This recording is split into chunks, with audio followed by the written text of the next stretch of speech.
Hi everyone, how do you sum if across multiple sheets in Excel?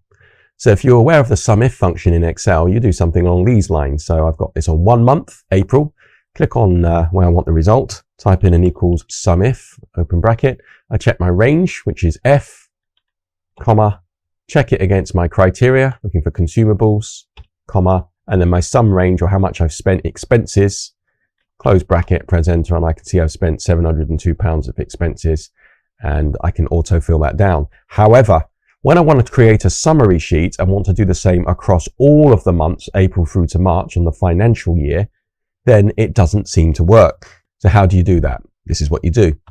First, see that I've created April through to March just on the right here, and that's spelt exactly the same as the sheet tabs across the bottom. I click where I want the result. I'm going to start off with an equals and type in sum product, open bracket, and then sum if, open bracket. I'm then going to use the indirect function and list down all of these months here. Press F4 on the keyboard to add the dollar signs in, and then I'm going to add exclamation mark, and then my first range obviously is the categories. It's in column F. So I'm going to go up to the top here because I don't need the April. We just back up here. So that's good. Excellent.